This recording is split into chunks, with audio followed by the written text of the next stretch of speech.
Assalamu alaikum students. Take out your science textbooks. We are studying our second lesson of class 5th subject science.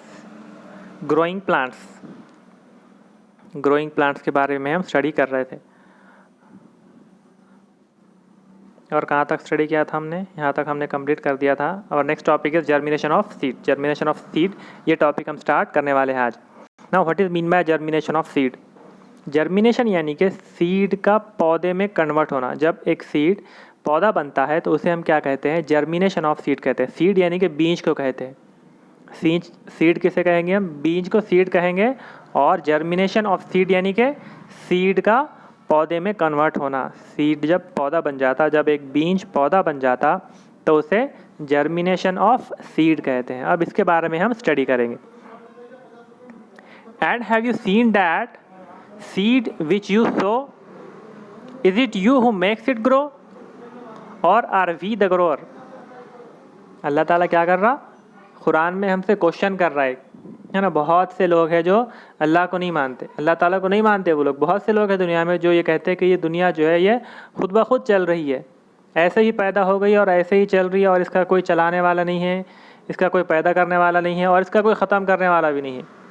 और इसके नतीजे में एक बड़ी misunderstanding ये पैदा होती है उन लोगों के अंदर कि हमारा कोई हिसाब किताब लेने वाला भी नहीं है ना। जब इस दुनिया को किसी ने पैदा ही नहीं किया, जब इस दुनिया को कोई ख़त्म करने वाला ही नहीं है, इस दुनिया का कोई मालिक ही नहीं है, तो जाहिर सी बात है हमारा हिसाब कौन लेगा, है ना। हमारा हिसाब लेने वाला भी कोई नहीं। और इसके नतीजे में एक बड़ी ख़राबी ये पैदा होती कि जब लोगों को इस बात का डर नहीं रहता कि कोई हिसाब लेने वाला नहीं है, तो वो क्या बन जाते? बहुत नाफरमान बन जाते हैं ना, बहुत ख़राब इंसान बन जाते हो। बुराइयां करते फिरते दुनिया में, करप्शन करते, लोगों को सताते। जिसके पास ताकत रही वो कमज़ोरों को सताता और जो कमज़ोर है वो अपने से कमज़ोरों को सताते। कोई एक दूसरे को नहीं बख्शता, है ना। रहमदिली, अखलाक, मुरव्वत, शराफत, ये सब चीज़ें बेमायने होकर रह जाती। लोग एक दूसरे के साथ अच्छे से पेश नहीं आते। क्यों आएंगे, है ना। अच्छा काम क्यों करेंगे लोग, नेक काम क्यों करेंगे, जबकि उनसे कोई हिसाब लेने वाला ही नहीं है। तो ये सब खराबियाँ दुनिया में क्यों पैदा होती? इसलिए पैदा होती क्योंकि लोगों का ये ख्याल है कि हमारा कोई हिसाब लेने वाला ही नहीं है ना। और हमारा कोई हिसाब लेने वाला नहीं, ये ख्याल क्यों पैदा होता? क्योंकि लोग ये सोचते हैं कि इस दुनिया का कोई पैदा करने वाला ही नहीं है ना। जब किसी ने पैदा ही नहीं किया तो हिसाब कौन लेगा? हिसाब तो वो ले सकता जिसने पैदा किया हमको, है ना। अब कोई पैदा करने वाले नहीं है, सब कुछ खुद ब खुद चल रहा है, तो हिसाब कौन लेगा, है ना। इसलिए हम आज़ाद रह सकते दुनिया में, जो चाहे वो कर सकते, अपनी मनमानियाँ कर सकते हम दुनिया में।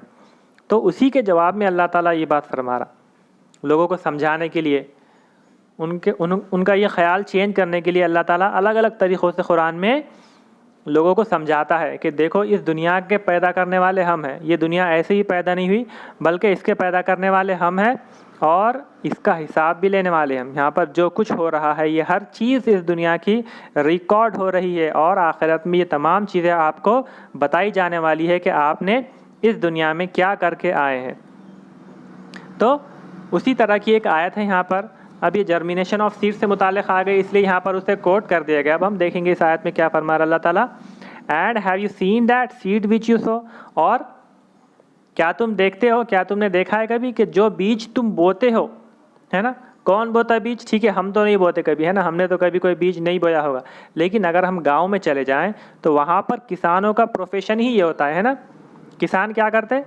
हर किसान हज़ारों लाखों बीज बोता हर साल। गांव में जाइए कभी आप, या फिर आप अगर गांव में गए होंगे तो वहाँ पर देखना, आपने कभी ऑब्ज़र्व करना कि किसानों का काम क्या रहता? किसानों का काम ही ये रहता कि वो बीज को बोते और उन बीजों में से पौधे निकलते और उन पौधों पर फिर कई बहुत बड़ी तादाद में बीज लगते और उसको फ़रोख्त करके वो अपनी रोज़ी रोटी कमाते। तो उसी बात को अल्लाह ताला बयान फरमा रहे हैं यहाँ पर कि क्या तुमने देखा कभी कि जो बीज तुम बोते हो ज़मीन के अंदर, is it you who makes it grow और आर वी द ग्रोअर? तो इसे पैदा करने वाला कौन है? इसे तुम पैदा करते हो या हम पैदा करने वाले हैं, है ना। क्वेश्चन कर रहा अल्लाह ताला। ठीक है, इंसान क्या कर सकते? इंसानों का इख्तियार तो बस यहाँ तक है कि वो एक बीज को ज़मीन के अंदर बो दे, ज़मीन के अंदर डालकर उसके ऊपर पानी डाल दे, यहाँ तक एक इंसान का इख्तियार है। लेकिन उस बीज को जर्मिनेट करना, उस बीज में से पौधा निकालना, ये इंसानों का काम है क्या? कोई इंसान ये दावा नहीं कर सकता कि मैं इस बीज में से पौधा निकाल सकता है ना। बीज को पेर तो सकते हम, ज़मीन के अंदर पेर सकते, पानी दे सकते उसे, लेकिन उसके बाद उस पौधे में से, उस बीज में से पौधे को निकालना ये अल्लाह ताला ही का काम है। सिवाय अल्लाह के ये काम कोई भी नहीं कर सकता।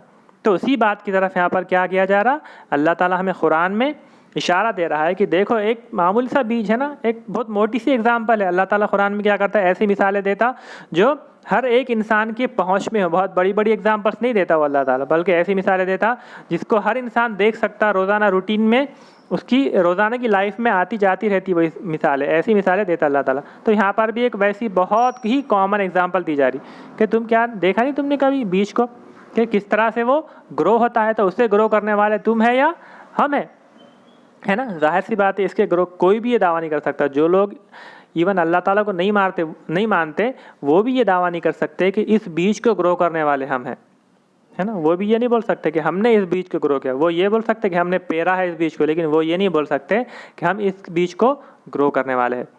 तो इस तरह से अल्लाह ताला इंसानों को सोचने पर मजबूर करता है कि देखो ये दुनिया में जो हज़ारों लाखों निशानियां फैली हुई है, तुम्हारे ज़िंदगियों में रोज़ाना आती है ऐसी निशानियां, उसके ऊपर तुम गौर करो तो तुम समझ सकते हैं कि इस दुनिया का एक पैदा करने वाला है ना।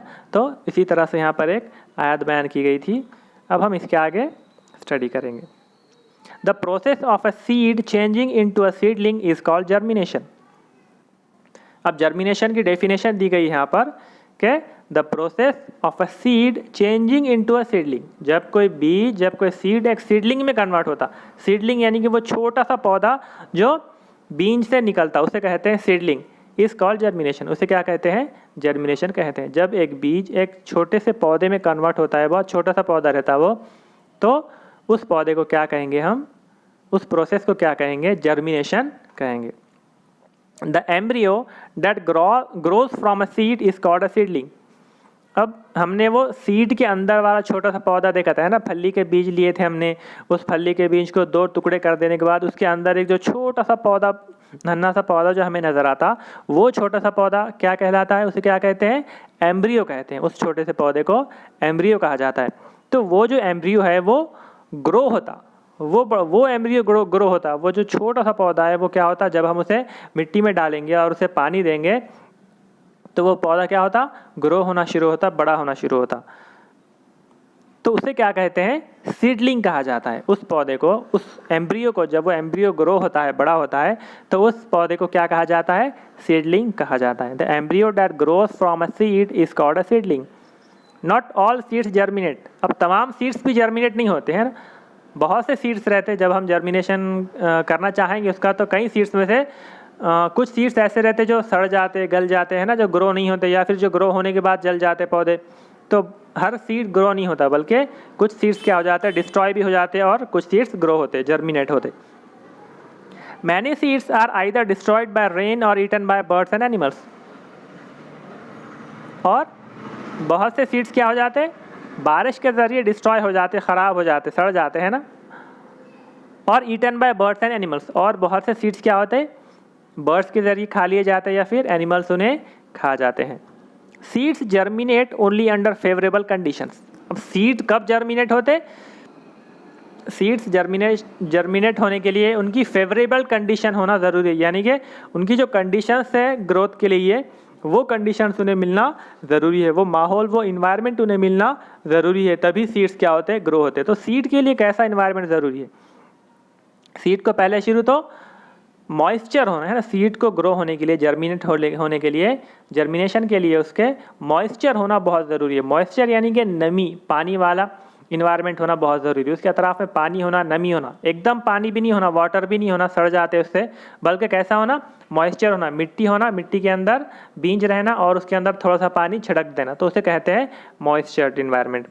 और उसके बाद उसे वार्मथ की ज़रूरत पड़ती है। वार्मथ यानी कि गर्मी होना, उसको गर्मी भी उसे मिलनी चाहिए। तो जब हम एक सीड को ज़मीन के अंदर डालते हैं तो उसे मॉइस्चर भी मिलता है और वो गर्मी भी मिलती है। तो उसके बाद कुछ दिनों के बाद क्या होता है, वो सीड जर्मिनेट होता है। ये उसकी फेवरेबल कंडीशन है जर्मिनेशन के लिए। अब देखिए यहाँ पर स्टेजेस दिए हुए सीड जर्मिनेशन के क्या है, हम उसे स्टडी करेंगे। The first stage is seed softens when they receive water. सबसे पहले क्या होता, जब एक सीड को वाटर मिलता, पानी मिलता, मॉइस्चर मिलता, तो क्या होता, वो उस मॉइस्चर को एब्जॉर्ब करता और सॉफ्ट हो जाता, नरम हो जाता।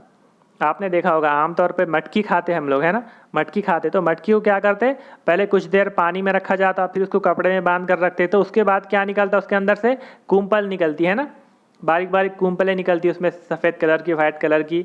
तो वही क्या है, सीड जर्मिनेशन का प्रोसेस है। तो इसी तरह से क्या होता है, जिस तरह से वो मटकी सॉफ्ट हो जाती, तो कोई भी बीज ले ले हम, कोई भी सीड ले लेगा, तो वो पहले शुरू क्या होता, वाटर की वजह से सॉफ्ट हो जाता, नरम हो जाता। Next stage is radicle stage. Seed coat splits and radicle comes out of the seed and goes downward. अब क्या होता, जब सीड सॉफ्ट हो जाता तो उसके कुछ दिनों के बाद रेडिकल निकलते, यानी कि जड़ निकलती उसके अंदर से, एक जड़ निकलती, छोटी सी कुंपल निकलती, और वो कुंपल कहाँ पर जाती, डाउनवर्ड्स जाती, ज़मीन के अंदर की जानिब जाती। एक सीड में से दो चीज़ें निकलती, याद रखिए, एक तो रूट निकलती, दूसरे लीव्स निकलते। तो रूट कहाँ पर जाएगी, हमेशा डाउनवर्ड्स जाएगी, रूट हमेशा ज़मीन के अंदर जाती। तो जब इस सीड के अंदर से ये रेडिकल निकलता, रूट्स निकलती, तो वो रूट्स कहाँ पर जाती, ज़मीन के अंदर जाती, डाउनवर्ड्स जाती। स्टेज 3 में क्या होता, प्लमूल निकलता है ना, a tiny shoot called plumule appears upwards. और ये तो हुआ रेडिकल, रेडिकल के बाद क्या निकलता, फिर प्लमूल निकलता। प्लमूल यानी कि जो लीफ रहते, दो पहले लीफ जो रहते पौधे के, हर प्लांट के सबसे लाइफ में सबसे पहले दो लीफ निकलते उसके, तो उन्हें क्या कहा जाता है, प्लमूल निकलता। तो ये प्लमूल कहाँ से निकलते, ये सीड में से निकलते। सीड के जो दो पार्ट्स रहते हैं ना, वो दो पार्ट्स कहाँ में कन्वर्ट हो जाते, पत्तों में कन्वर्ट हो जाते, लीफ में कन्वर्ट हो जाते, तो उस पौधे को क्या कहते हैं, प्लमूल कहा जाता है। Next is cotyledon. कॉटिलीडॉन में क्या होता है, इन प्लमूल्स के बाद और दो लीव्स निकलते इसके अंदर। फिर क्या होता, the plumule develops into stem with leaves. फिर वो प्लमूल क्या होता, और बड़ा होता, और उसको अच्छी सी स्टेम आ जाती, और उसके बाद नए लीव्स आना शुरू होते। Cotyledon falls off and leaves grow into new plant. और जो कॉटिलीडॉन्स रहते दोनों उसके, वो फॉल्स ऑफ यानी कि गिर जाते हैं, यानी कि जो ये दो पत्ते रहते हैं, ये स्टार्टिंग वाला है, ये हमेशा अलग नमूने के पत्ते रहते हैं, तो ये क्या हो जाता है, ये फॉल ऑफ हो जाते हैं, गिर जाते हैं, और नया प्लांट यहाँ से ग्रो होना शुरू हो जाता। तो ये 5 स्टेजेस है जर्मिनेशन ऑफ सीड के, इस तरह से एक सीड जर्मिनेट होता। अब हम देखेंगे dispersal of seeds. Dispersal of seeds यानी कि सीड्स किस तरह से डिस्पर्स होते हैं, यानी कि फैलते हैं। फॉर एग्जांपल, मिसाल के तौर पे एक दरख्त को लीजिए आप, एक दरख्त है ना, तो उसके ऊपर कुछ फल लग रहा है, कुछ फ्रूट लगता, और फिर उसके जो फल फ्रूट्स रहते हैं, जो सीड्स रहते हैं, वो उसी के अतराफ में गिर जाते हैं ना, तो उस दरख्त के अतराफ में ही नए छोटे छोटे प्लांट्स उगते हैं। लेकिन एक दरख्त के इतने करीब कोई प्लांट ग्रो नहीं होते। प्लांट की ग्रोथ के लिए ज़रूरी है कि दो प्लांट्स के दरमियान अच्छा खासा डिस्टेंस मौजूद हो, तो उस दरख्त के अतराफ में ही उसी नमूने के और दरख्त नहीं उग सकते। तो उसके लिए ज़रूरी है कि वो जो सीड्स हैं उन्हें कहीं दूर ले जाकर डाला जाए मिट्टी में, ताकि वहाँ पर वो प्लांट अच्छे से ग्रो हो सके।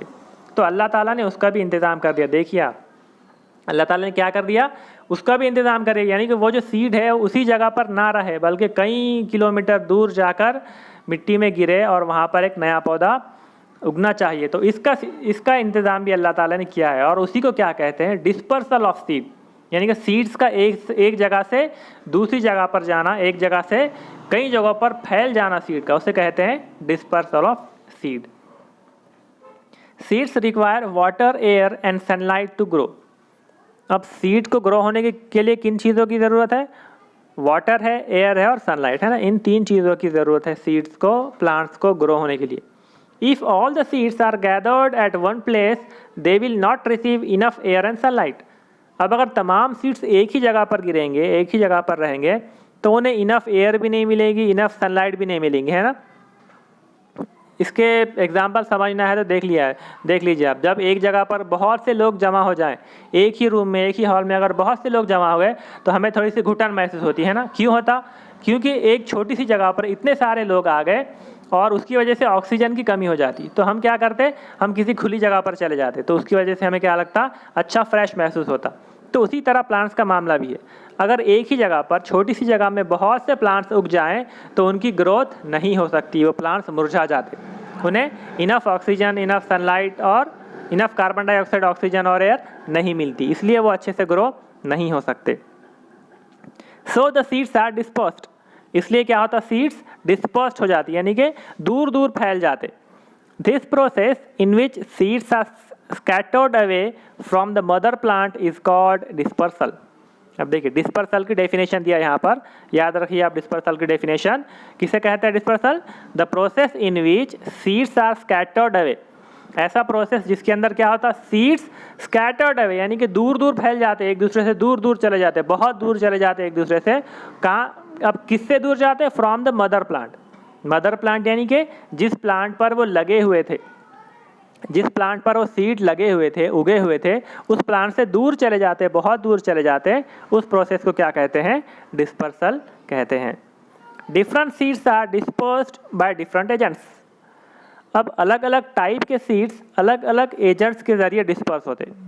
देखिए सीड एक जगह से दूसरी जगह खुद ही नहीं जा सकता है ना, एक सीड्स को पैर नहीं होते, ना ही उसके अंदर इतनी अंडरस्टैंडिंग, इतनी समझदारी होती है, ना ही वो कोई लिविंग थिंग है ना, सीड कोई लिविंग थिंग नहीं है, ना ही उसे पैर होते हैं कि वो एक जगह से दूसरी जगह जाए। नहीं, यहाँ पर बहुत गर्दी हो गई, चलो अब हमको यहाँ नहीं बैठना है, इतनी गर्दी में घुटन महसूस हो रही है, अब हम दूसरी जगह चले जाएंगे।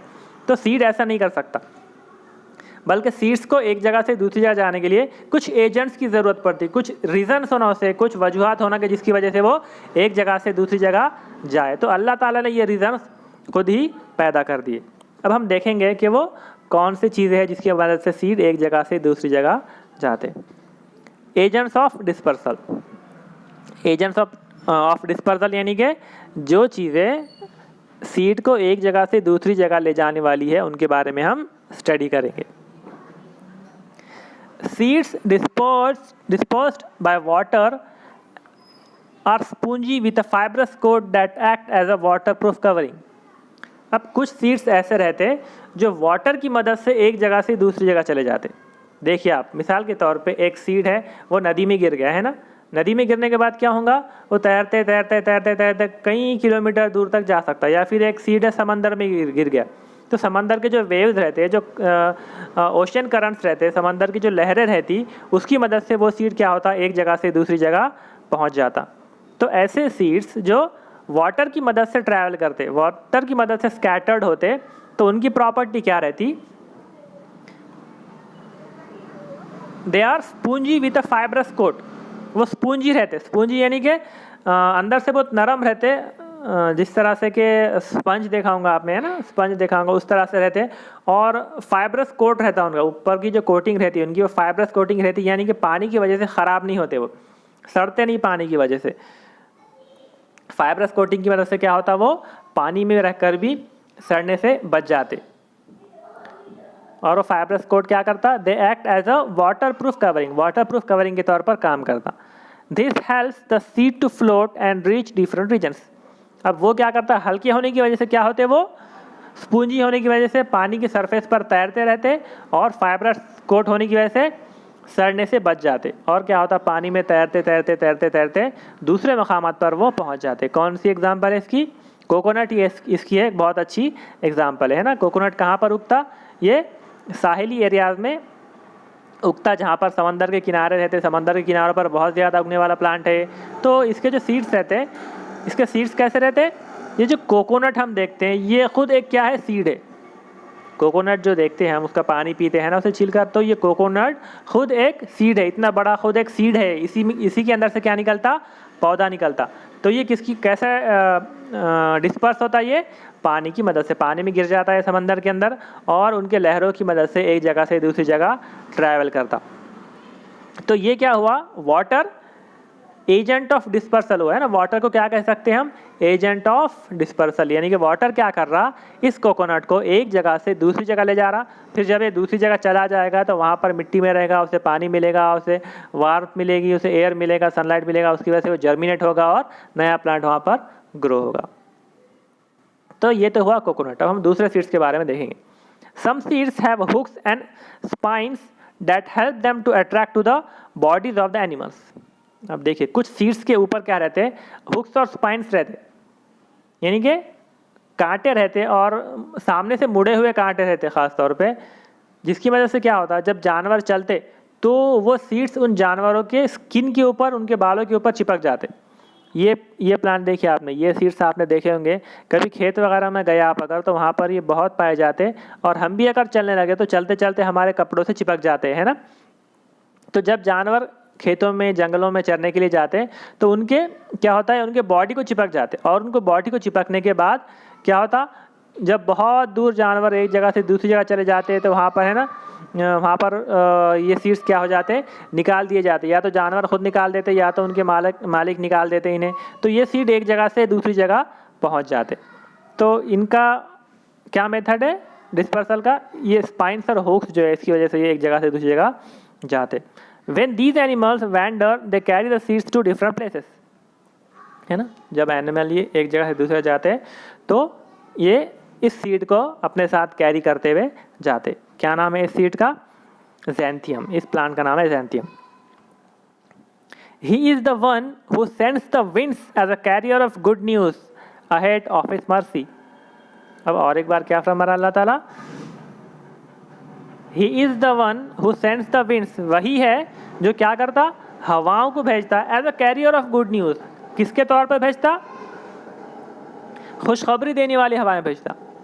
देखिए आप, यानी कि हवाओं के ज़रिए खुशखबरी दी जा रही है। अल्लाह ताला क्या करता, खुशखबरी पहुंचाता हमें, किसके ज़रिए, हवाओं के ज़रिए। वही अल्लाह, ये अल्लाह वही है जो हवाओं को भेजता खुशखबरी तौर पर, कैरियर ऑफ गुड न्यूज़ के तौर पर, एक खुशखबरी के तौर पर इन हवाओं को ये अल्लाह ताला भेजता। अहेड ऑफ हिज मर्सी, है ना, उसकी रहमत की जो खुशखबरी है कि किसके बारे में फरमाया जा रहा है यहाँ पर, जब बरसात होती, जब बारिश होती, तो बारिश होने से पहले हवाएं चलती है ना, जानते हैं हम किस तरह से खुशबूदार हवाएं चलती, खुशबू आती है, और हम समझ जाते हैं कि अब क्या होने वाली है, बारिश होने वाली है। तो इसको किस तरह से बयान किया जा रहा कि हवाओं को हम खुशखबरी देने वाला बनाकर भेजते।